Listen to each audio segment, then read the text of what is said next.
The Nerd Academy podcast is released weekly at 12 p.m. Eastern Standard Time, available on our website at www.thenerdacademypodcast.com and wherever you listen to podcasts. You can find the Nerd Academy podcast on Facebook, Twitter, Instagram, and YouTube. You can also help support the show by going to patreon.com/The Nerd Academy podcast, where every donation allows us to bring you more exciting content every week.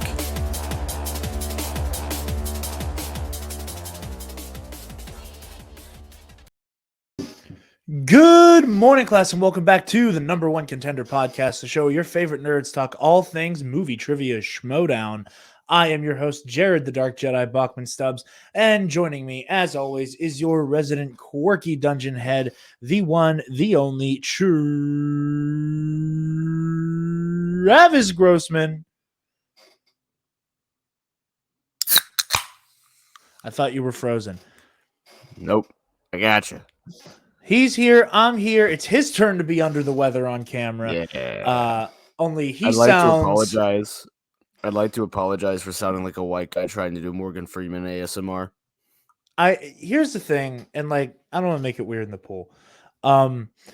You have your sick voice doesn't sound like as all nasally and congested and like my head's about to explode as mine does. Your voice just got slightly deeper and more gravelly, so now you have a hotter voice. The congestion isn't here. Like normally it's in here. It's like all in the back of my throat.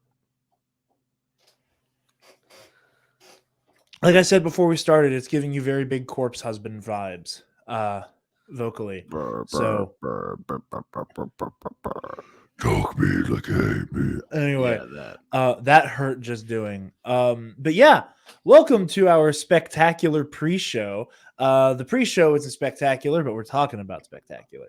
Or maybe it will be spectacular. Who knows? But yeah, so obviously tournament ended with a win for Griffey Nooms, a win for the Exchange.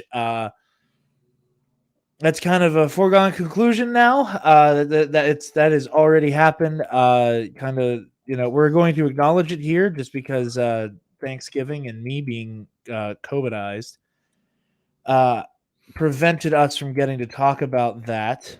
So I want to acknowledge it up top. But since we are, by the time you lovely people are hearing this, mere hours away from the spectacular, I figured it was a good time to just talk only our spectacular predictions, talk about the season up to this point a little bit. And with a quick question, Travis, because I always forget and I feel like you remember it better than I do. How many points are on the line for a title match? I believe it is 7. It might be 8, right, but I'm pretty sure it's 7. I'm opening up the rule book right now to because I think it's 7 and 8 if you get the KO. Okay. Oh my god, I forgot I highlighted all this stuff, so I'll actually be able to tell where it is. Look at me go.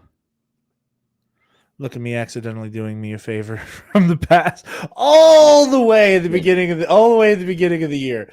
January, Jared says hi. January. Speaking of stuff from the beginning and the end of the year, yeah, I think you're right.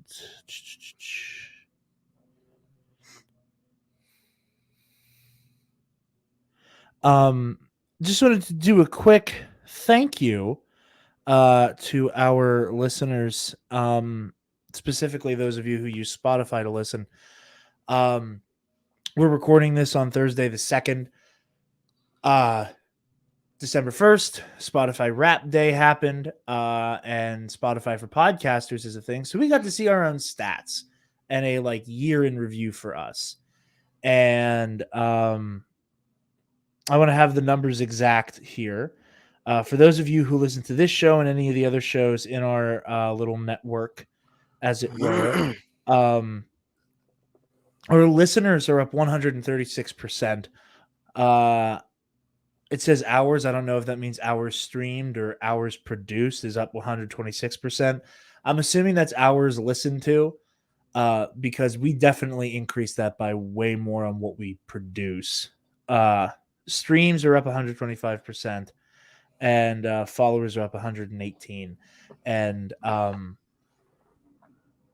yeah, that was really humbling. It was very sweet. Everybody's support and listening and interest is very heartening. Again, we are still like a smaller outfit. We are a tinier, show with big hopes, but it was very sweet seeing such a dramatic increase in terms of sheer numbers. We're the podcast equivalent of a mom and pop shop trying to facilitate a nice Hallmark relationship.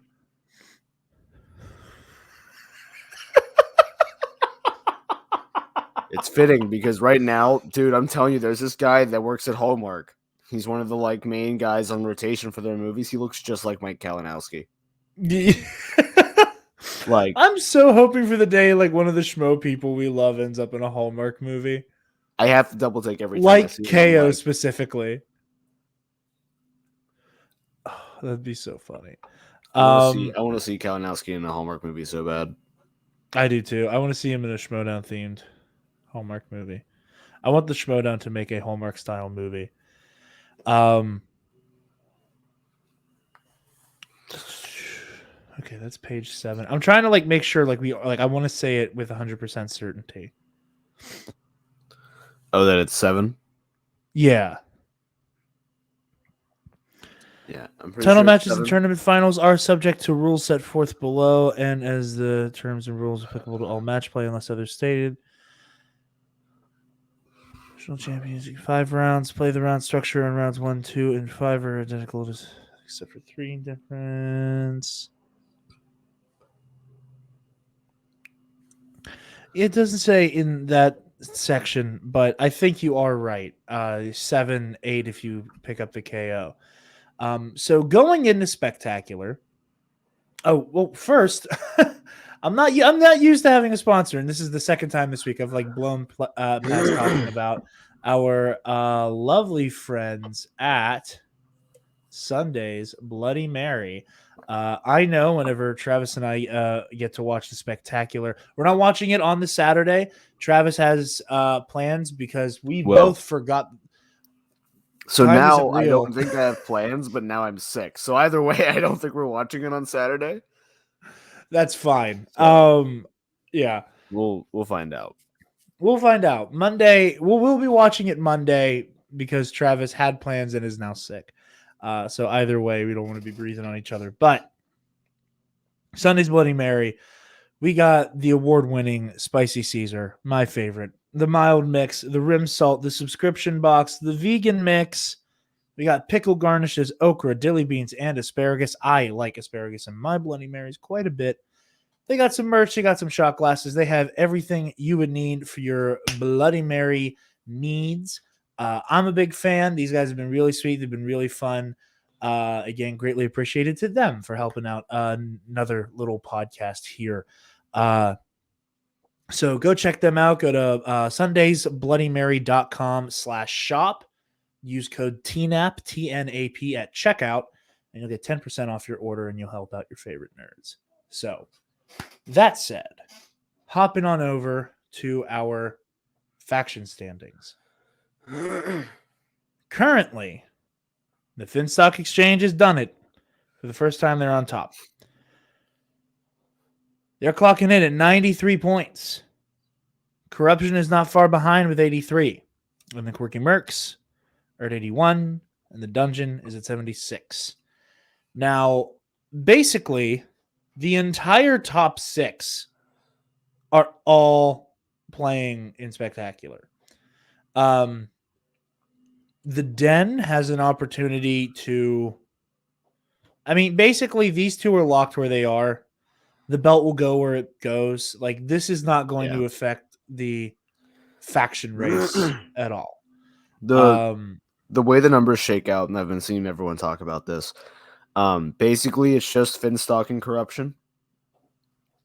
There is the wacky world of KO, like KO match after KO match, where the Mercs win. Like, Yeah.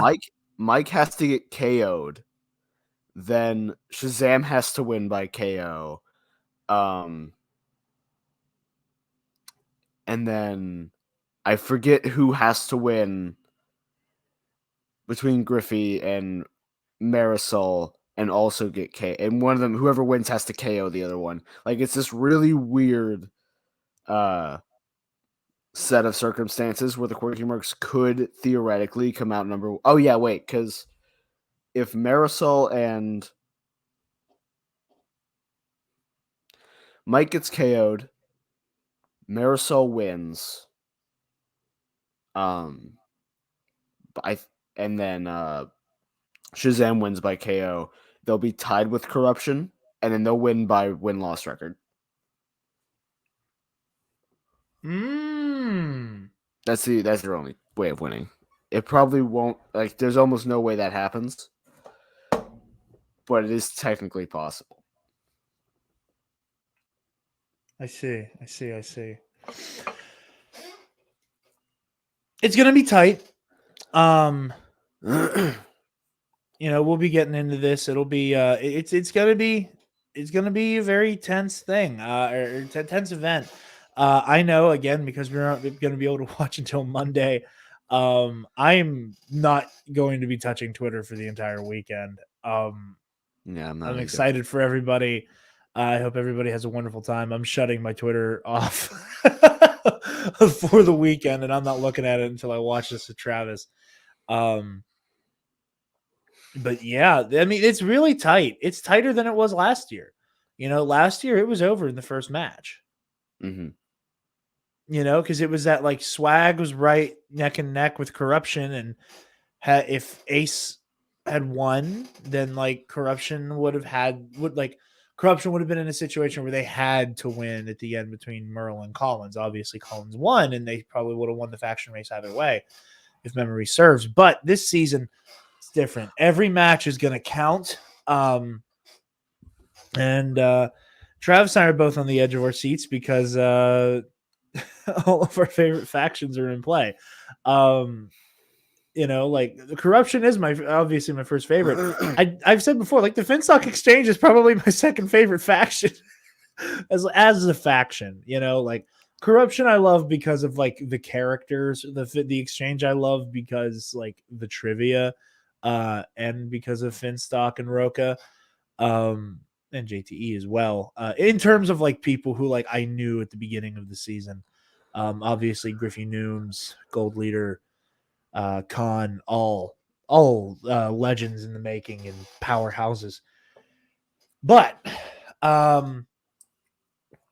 it's time to do the thing that we all came to do. Talk some predictions. Ethan Irwin out of the corner with the steel chair for the quadruple belt. Ethan Irwin engages everybody in, like, a free-for-all style event to win all 4 belts in one night.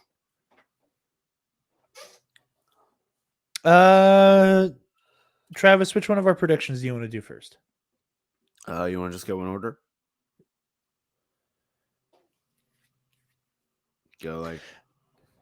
Oh, okay. I see what you mean. When you said go in order, I meant, like, of which of us.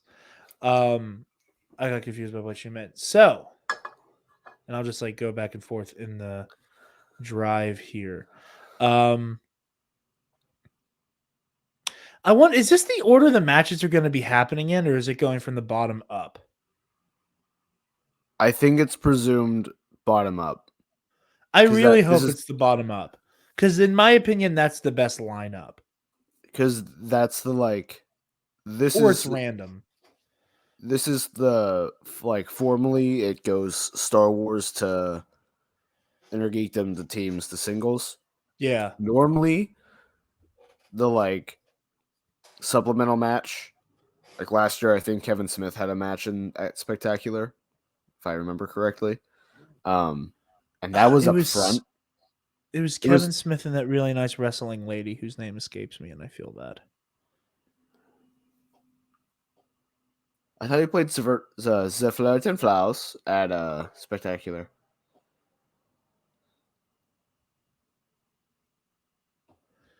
But there was the Jericho match. I think Yeah, there but were that two was- bonuses. I think there were two extra matches. Because I think Smith had a match against Flaus, and then it was Chris Jericho versus You're right. Brittany Young, I want to say. Is that the I think correct you're name? right. Is that the right person? Yeah, I think I you're feel right. so bad. There's so many people to keep track of. I feel bad when I forget people's names. She was good. She played a good game. She was great. All right, so let's work bottom up. My pick is here's what I'm gonna do. I'm gonna drop this out for a minute while I talk and open both in separate windows so I can just jump back and forth. I'm still yet to figure out a way to put this upward in a way that it doesn't like completely cover our faces while we're speaking. Just toss this off to the side. I got Dimolanta. You got Dimolanta. Okay, so this is the one we agree on. Yeah, technically. Yes. Now, I think this one's going to be an absolute scrap. I think that we're looking at a 100%. situation. This is going to 5-pointers, and I wouldn't be Maybe surprised even overtime. Exactly what I was about to say.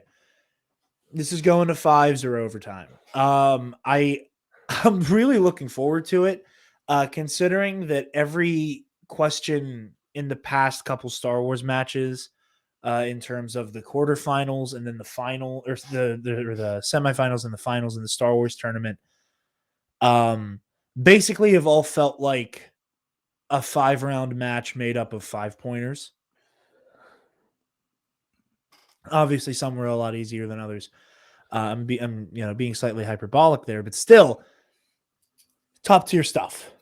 Like I don't When think every there, I other don't, question is think, making Alex Damon go, "What the hell?" yeah, That's how you know it's real. yeah. Like,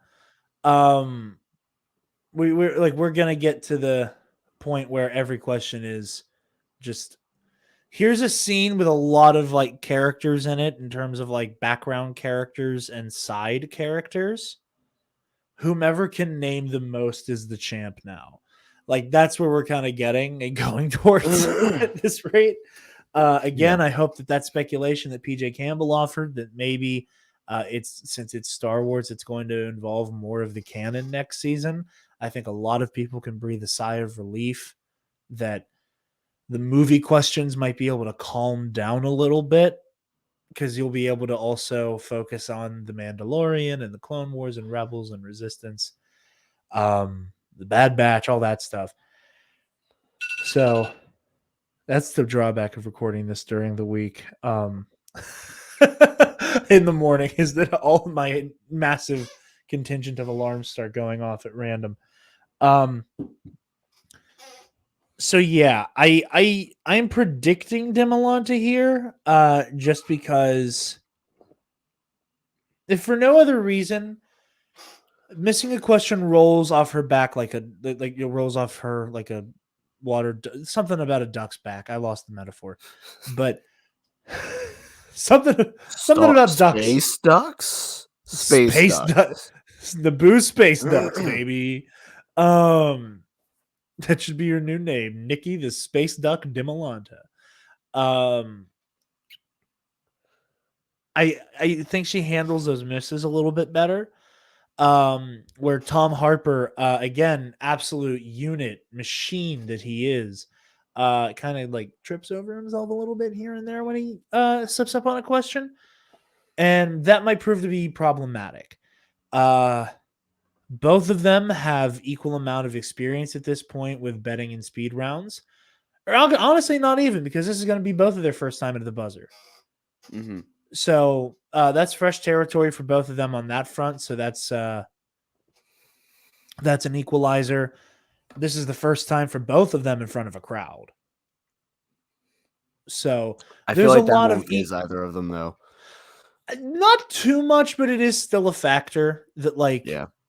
like there are I don't think anybody can honestly say they would not be fazed by No. hearing someone give an answer and hear like someone in the audience go it's something, I like there it is something that will affect the battlefield, as it were.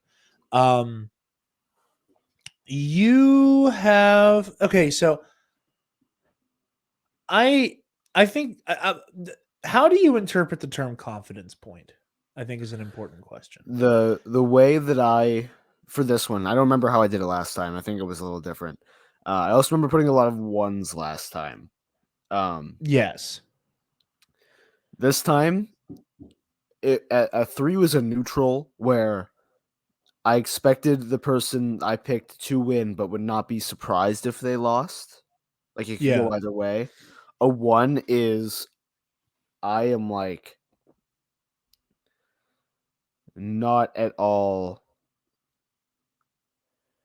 It's like very minute things that I'm picking them based on. So in the terms of Okay. this one, right?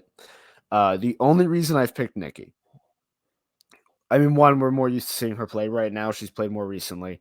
Um, she's still only ever missed questions her opponents have missed, and that's huge to me. I don't know why. That's just like such a weird thing for She's me. never It's she's never been stolen from.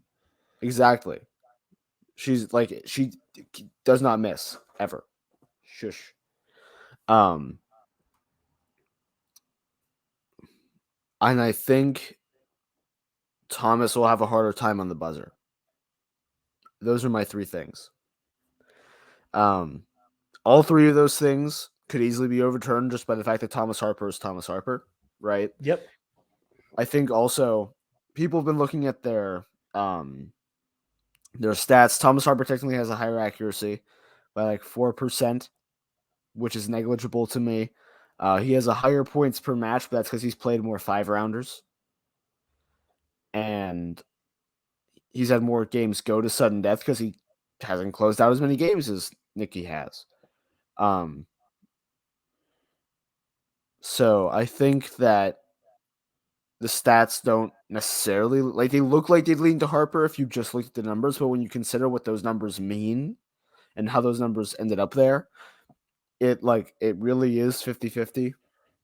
And I think Nikki is just a mastery over the game, not just the trivia, that she's my pick to take it. I would not be surprised if it goes to Thomas Harper.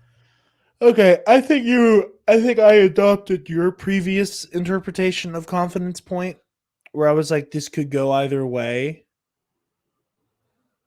But this is how I'm feeling. Um where I feel confident in my prediction, but I But don't know. yeah, Yeah. Um so we are both locked in. Nikki DeMolanta will be our new and first woman to hold the Star Wars Championship title. Moving along, we'll just start here. Mike Kalinowski versus Robert Parker, with Mike Kalinowski defending. For the meme, I put 5 points. I kind of figured. Yeah, This is closer to a 3 or 4. I do for sure, feel and like I think that's totally fair. I think that's like I meme on you for loving Kalinowski. I think that prediction is 100% fair. and here I'll hop over to yours. You again favor Parker by 1. Yeah, it's incredibly close. I think Mike is at the top of his game in Inner Geekdom, right? I agree. I think Generally speaking, yes, that last match was not his best by a long shot. But I don't think we'll be seeing that version of Mike Kalinowski. I think we will be seeing Mike in like a fresh suit of armor, ready to kick somebody in the dick.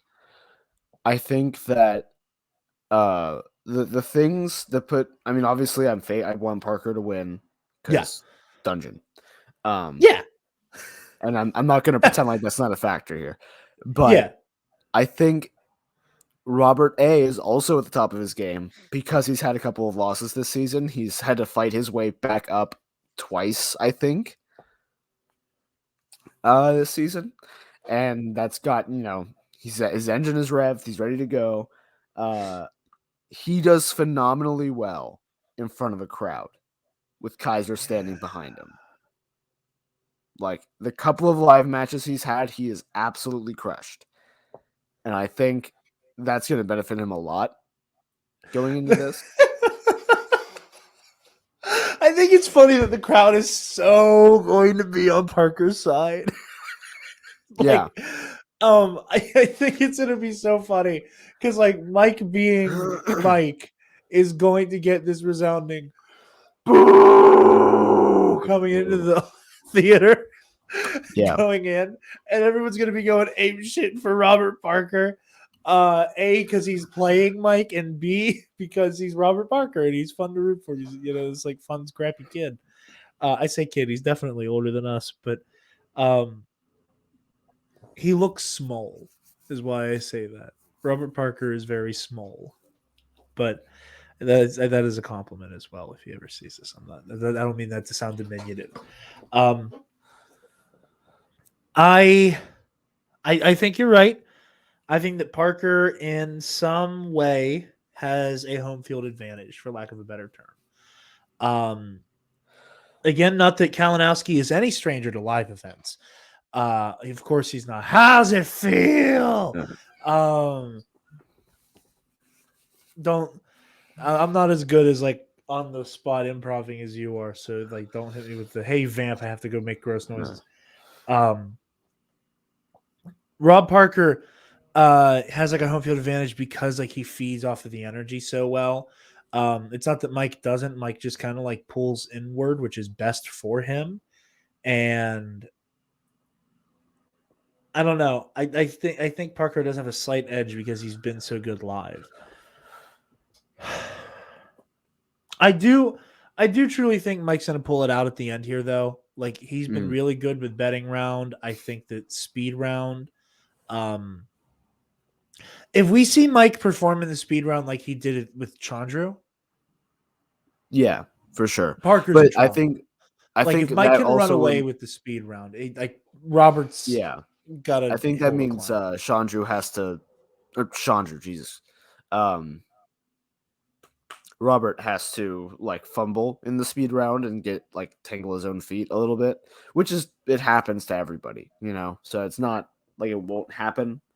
I mean, it kind of happened to Mike in his match against Samaru, right? So yeah. Like I said, like that's what happened with the Amaru match. If we're looking at a Chandru speed round, I think Robert might be in trouble. Like if Mike is that quick with it, and like Robert, I could see Parker accidentally doing a Chandru as well, with that like ringing in just a bit too early, like because of his energy and how like again like quick on the trigger Parker can be. I think he might jump that gun maybe and like hit a couple speed questions that he's not ready for, or he'll like rut, like kind of get something stuck in the rudder. Speaking of Chandru, by the way, for those of you at home, yes, we were very confused here in the number one contender as to whether or not there would be a random championship match between Mike Kalinowski and Chandru Dandapani before the fourth. Chandru, again, this is all plotline stuff, so I'm not quite sure how much. I'm going to assume all of the animosity is for show, but we're going to pretend it's real. Chandru was lying when he said that he was given the Paulo Yama free-for-all title shot.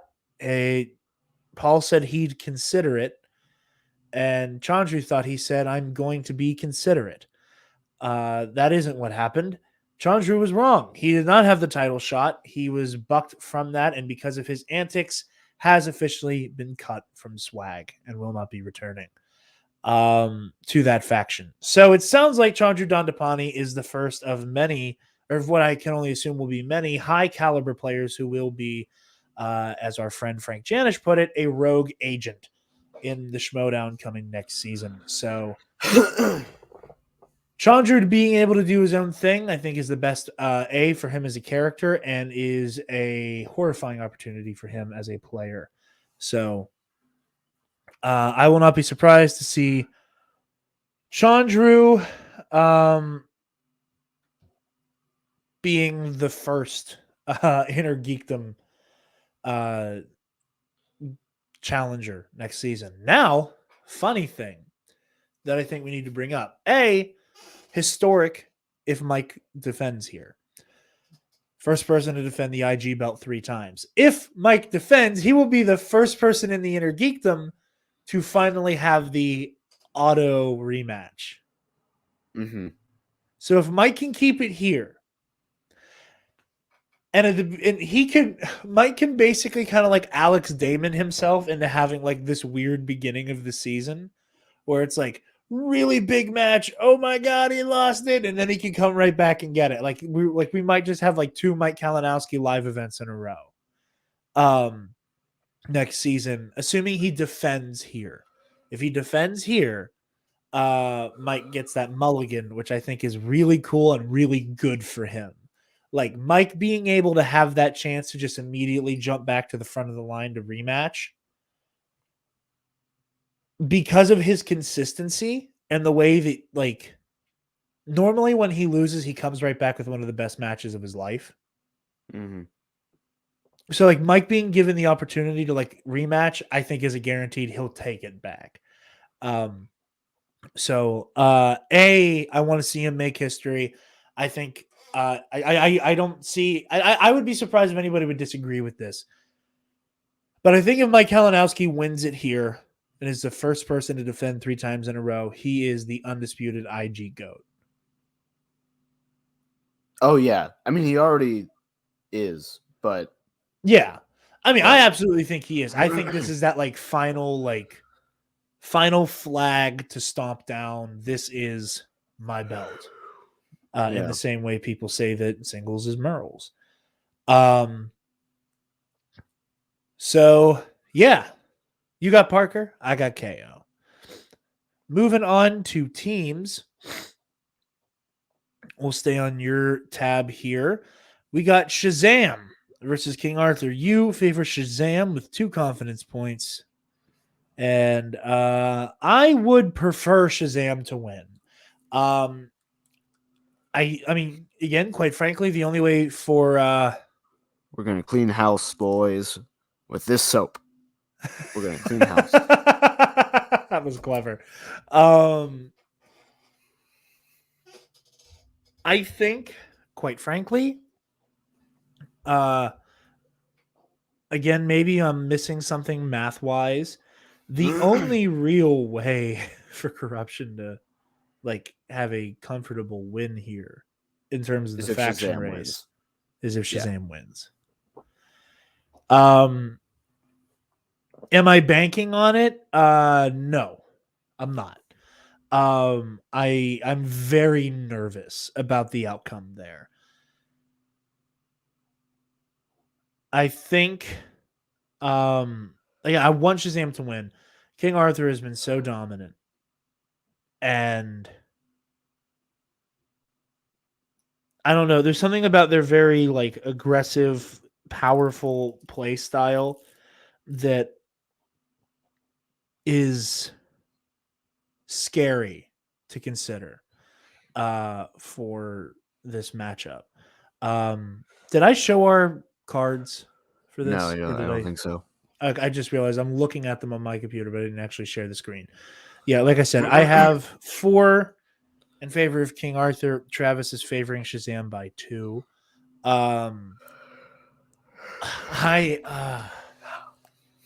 here's where I think Shazam has, like, a slight edge, generally speaking. They are really good at playing against teams like King Arthur. You know, I am given shades of them at Collision against Corruption, where you have a force of nature team that is, you know, eating up the crowd by being their dastardly scoundrel selves. And Bibbs kind of Spider-Man's his way through the match. In a very like I'm quipping because it helps me keep a level head. The thing that I'm afraid about, and I don't mean this as an insult, it's a caveat I have to put in front of it every time I say it. The kid is a very slight weak link in Shazam, in my opinion. Not by much. I don't think. I don't think like. I don't think he's like an Achilles heel. I don't think he brings the team down. But I've seen the kid miss more than Bibbs, and generally speaking, King Khan doesn't miss. And I think a situation where King Khan keeps going, or King Arthur, I keep saying King Khan, King Arthur keeps going up by one. Like if you have a couple of those in round one, round two gets kind of scary. Betting round at that point, everybody has to throw Hail Marys. Speed round, again, could be kind of ugly. But again, Bibbs and Shazam have done well. Bibbs the Kid and Shazam all individually have done well in those speed rounds. And have experience with those speed rounds that King Arthur doesn't have. They've done it once, but they haven't, become super familiar with them the way that Shazam has. So that's my fear. I think the kid might be open to being exploited here. But that's me. Travis, as the Shazam fan, I'm sure you have thoughts on this. I think that recently, with the team's tournament final and Griffey Nooms' last couple of singles matches, we've seen them, both the team, King Arthur, and Griffey Nooms himself, start to have that more scrappy play style that once him and his opponents start missing, he is able to keep pace in those really tough environments, which is what makes him such an incredible player, but also means that a team like Shazam that tends to be a powerhouse in the early rounds. I mean, it's not a sure thing by any means, but there is a chance they go into round two with Shazam being up. Based on the questions we've seen the past couple of weeks, my guess is it's going to be a very rough round one for both teams. Probably one player on each team, and it could be, Bibbs and Nooms that end up suffering during that, and somehow, Kid and Con are just perfect rounds. One person on each team has a rougher time. They go into round two, it's pretty evened up, and then by then it's just the back and forth that we've seen the past couple of games for Griffey Nooms. Games that we know he's able to keep a level head in, that he's won consistently. I think Shazam has the tighter teamwork. Not that I think King Arthur has bad teamwork. I think their teamwork's phenomenal. But Shazam's tighter. They've played more championship matches. They know the buzzer round really well. I think, again, it's a 2 because I think Shazam squeaks it out just a little bit in terms of experience and overall knowledge. They're what happens when you have two players that are super, they are focused in their categories, but their focuses overlap so much that when they get those focuses, they never miss, right? Yeah. Bibbs and Kid never miss Oscars. If they spin Oscars, they're perfecting that round pretty easily. So I think for me, Shazam's got a slight advantage just in, again, knowledge, trivia knowledge, and knowledge of the game. But I think the reason it's only a 2 One of the players involved literally wrote the rule book. Yeah, exactly. And I think also, if I'm not mistaken, this would also open up Shazam to their auto rematch. Yes. In teams. So it would. If they win this, they're locking that in. they're one of the best teams of all time as it stands now. Yeah. So, Yeah, I think a win here. I think puts them on the level, if not exceeding, the Shire Wolves and the Patriots. yeah, for sure, at least puts them up to that. Like, anyone that's saying they're not there yet will be saying they're there after this if they win. Like, you're already wrong for thinking they're not, but now to say But, that yeah. is to argue whether the sky is up, So I don't think it's impossible. Obviously, it's not impossible for King Arthur. I keep almost saying either Griffey Nooms or King Khan. For King Arthur, Noonan. King Newman. Well, yeah, exactly, because there is also the chance that we get our first double belted rookie, right? Oh man, It's a non-zero chance. It's a very non-zero chance. You're absolutely right. I'm sorry, I got a notification. I was trying to read something and it's irrelevant to what we're currently doing. So our next match, the big exhibition send-off match for John the Outlaw Roca. Speaking of, I know I said this on the main show this week. I want to reiterate it here. John's interview on Around the Galaxy was really good. I've since listened to it. It had come out that morning when we were recording, and then I've now since listened to it. Great show, as always. Pete is a consummate professional and makes for a great show. John was really fun to listen to on ATG. 10 Questions is really interesting. He had a lot of insightful opinions. Again, John Roca is not somebody I necessarily agree with all the time, but he's absolutely somebody I think is absolutely worth listening to. And I think he's very clever. He's one of my favorite players of all time in the Schmoedown. Pete knows that. Pete hit me up like a week, I think, before like he announced that Roca was going to be on the show, and he just sent me like the thumbnail he had made, and I went fucking ape shit. And I was like, "Oh my god, you're never Roca on the show!" I can't wait. But yeah, no. So I'm super excited for this one. It's weird, I have Mike Kalinowski playing a championship match. I have another corruption player trying to defend a singles belt. And like part of me is like really, really, really, really, really like by a hair, slightly most excited for this match. Cause like it's goodbye to like one of my all-time favorite players. But yeah, go listen to Pete's episode. Also, Pete isn't a big Schmoedown guy, so I would highly doubt he's watching this episode, but just in general and putting it out there, we're all glad you're okay. And be well. Again, it's Thursday, so we're doing that Bombad Cast trivia thing. He's going to be on it. I'm going to see him later, but I just wanted to say that into the universe real quick. But yeah, Merle versus Shazam. And Travis, you favor... Merle versus Shazam, the match we almost got 2 years ago. Roca versus Merle, rather. I looked down at the X. Yeah. Literally, the X drew my eye to it. But you favor Merle over Roca here.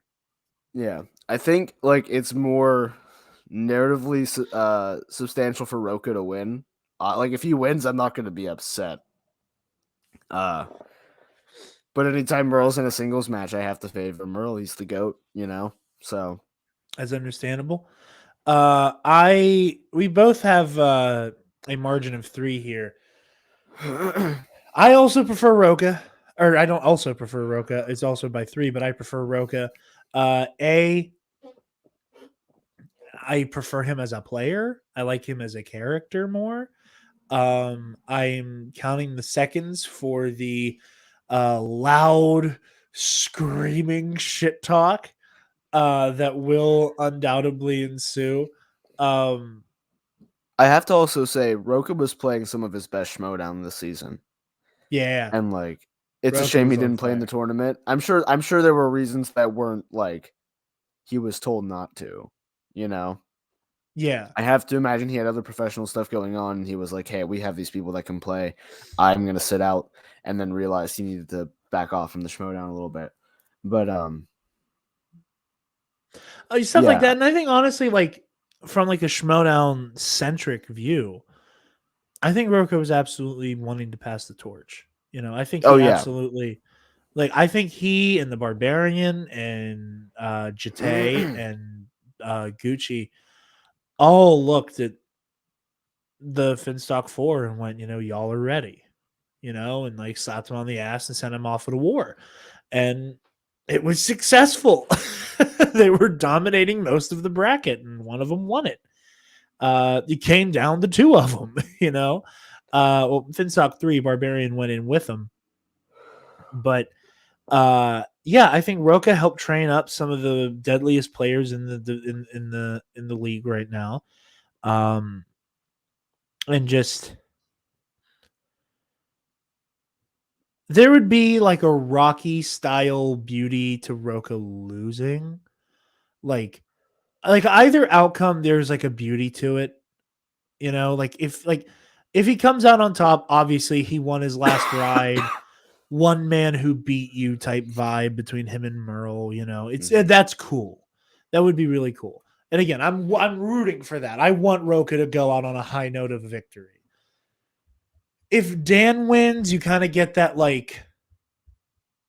even though you lost, you're still one of the greatest fighters of all time type thing. And you knocked down, got back up, got knocked down, got back up. And now you're here for one final go of it. If you go down, it doesn't matter because you've already proved yourself to the masses. So either way, there can be a beauty to his send off. My preference is that he gets to ride out victorious. And there should be a belt for Roka. I think there should literally, and again, maybe it'll happen, maybe it won't. I don't know. I'm not cutting checks. I don't work at Skybound or anything. But I hope Roka gets a belt to keep. I hope he gets an outlaw belt. I that just should exist. He's held singles and teams multiple times. He deserves it. Maybe they could even add we have the Yodi Award, right? Maybe we can have the Outlaw Award for best character work of the year or something. Oh my god, that would be so sweet. Oh, that made my heart happy when you said it. That is really cool. Oh, that's a wonderful idea. You should put that in the Facebook group. I might actually. I'm thinking about it because I haven't seen anyone else mention it. I was like, wait a minute. I don't think I pulled that from anywhere. I might have picked it up and then subconsciously pushed back the person who said it, but I think I just came up with that right now. Yeah, because I was literally about to pick up my phone and be like, we were just talking on the #1 contender. And I'm like, no, Travis is also in that Facebook group. You should get to voice that brilliant idea yourself. I agree completely. There should be an outlaw award for character work. Because you have best face, best heel, but that's you were the best at being a good guy. You were the best at being a bad guy. But who was the most type thing? Yeah. No, yeah. The Outlaw Award. 100%. Going into our last match here, we got the championship match in singles. Marisol McKee versus Griffin Newman. Downtown Griffey Nooms, Arthur Nooms, whatever you want to call him. I want Marisol McKee to win. I think she probably might. But I am very scared, and I'm going to be on the edge of my seat for the entirety of this match. I think, in my opinion, that Marisol has consistently had rough round ones in these past couple championship matches. Now, she had her big steal. Or actually, we'll hop over to yours first before I start speaking my piece. And then you favor Griffey Nooms by 3. How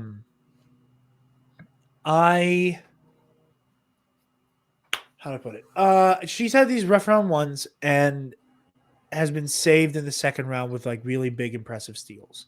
There was that, in my opinion, what absolutely needs to be nominated for Moment of the Year was her back-to-back Ninja Turtle steals. And or did she steal two? Did she steal two questions from Erwin and Ninja Turtles, or did she only steal one? Just one. Just one. Okay, but it was a 2-pointer. Okay. But like the Ninja Turtle steal, absolutely. Like that was one of the most that is like Marisol McKee's like iconic moment right now for me. Where she got that specific hit in on Ethan. Mm-hmm. I don't see her being given the opportunity to have a big steal moment from Griffey Nooms. I don't see him dropping his guard like that in round 2. Because they're both so consistently good, I don't see either of them losing ground in the betting round. You know, I see them both going up by 3 and staying where they were in terms of like the point gap. Betting round is going to be a little unpredictable. So I think round 1 might be where things get hairy. I think Marisol might have a chance to come back from it. And I think since she has more experience with the live setting and the buzzer. live setting and the speed round, she has a little bit more experience with the buzzer. I think she can pull that. I think she'll pull that off. I think she might be able to get up by the necessary points to make the buzzer round count. And that's where I see her winning. Now, if I have completely underestimated Lady Justice and she has a perfect round 1, this is going to be a slugfest that could go into overtime. But I see her most likely avenue of victory being recovering points that she missed in the speed round and then needing to run the gamut in round 5. Bank on Nooms missing something, or Nooms going down by 1 maybe in speed round. I don't know, but this is going down to the wire, but I think the match might be lost in round 1 potentially. Travis, your thoughts? I think we've seen Nooms bleed enough now that, he played Bibbs and the Barbarian, two incredibly proven commodities in singles. He won both matches. Both matches were slugfests.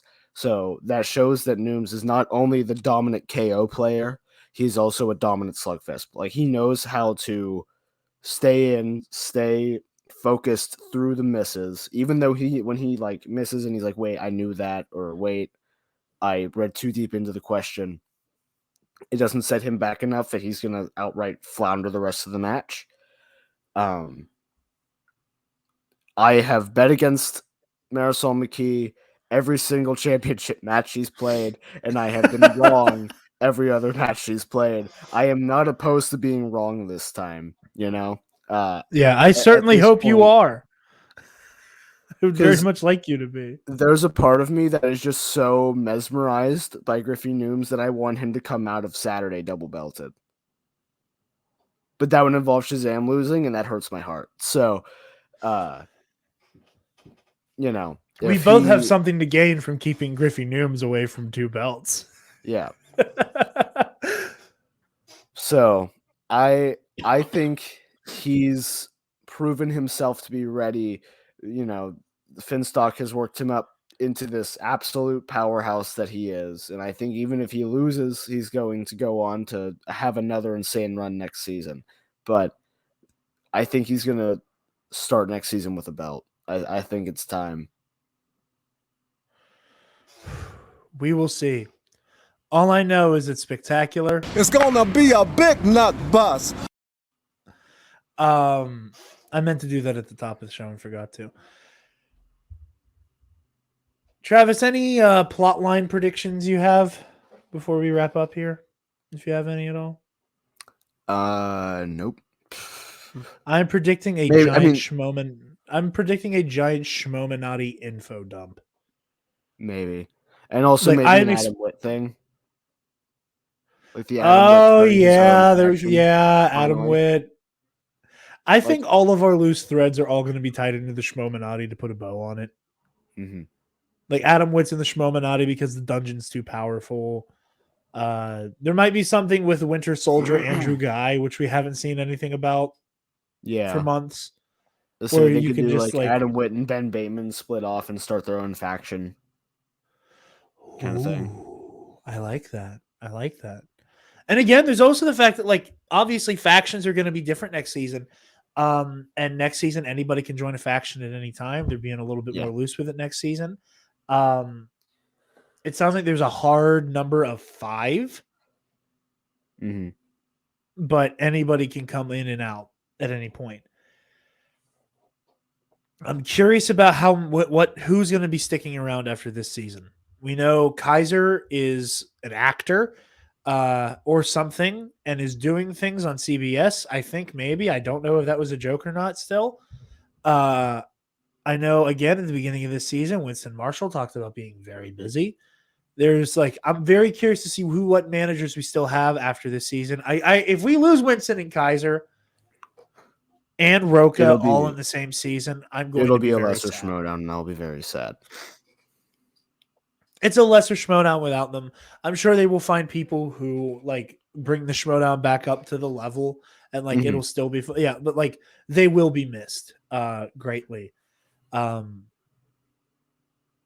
also think next season with playing things is, I don't want to say loosely, but like easing up on how factions and shit like that work. A surprise return of the Smasher, I think, is more likely now than it has ever been going into season 9. And like I said, it's possible now. Not saying it will happen. Doesn't have to.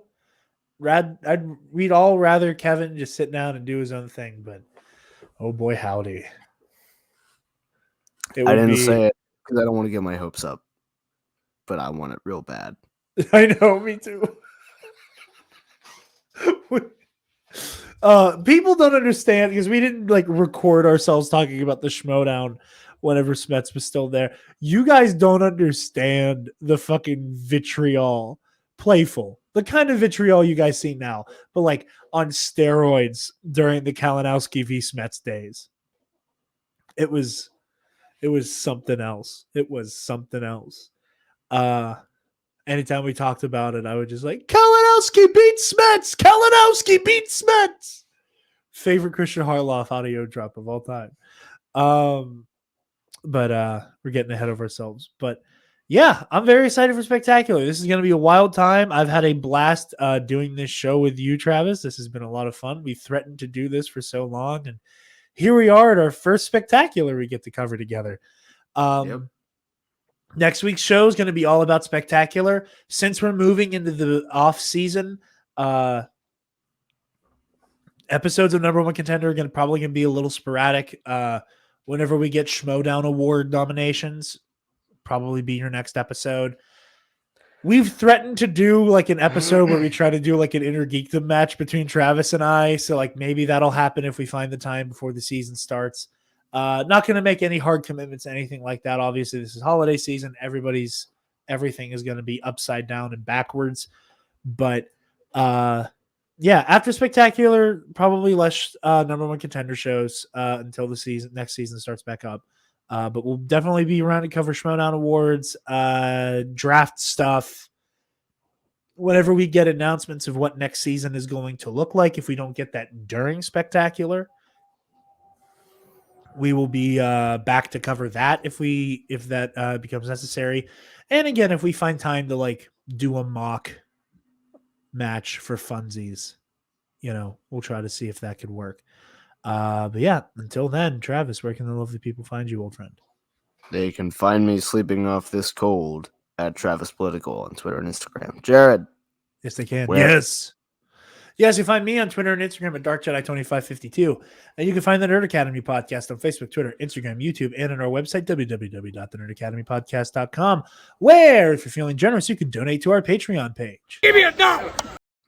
Speaking of our patrons, thank you to our $10 alumnus, the Waffle Wizard, Delta 9, Zach Canals, Feige's Boomer Burner, Nick Johnson.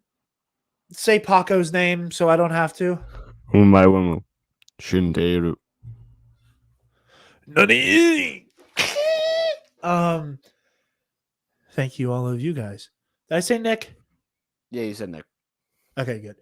$5 tier next week. Lord Hoth versus Darth Vader will be out, and we will have announcements for the Versus Series tournament thereafter.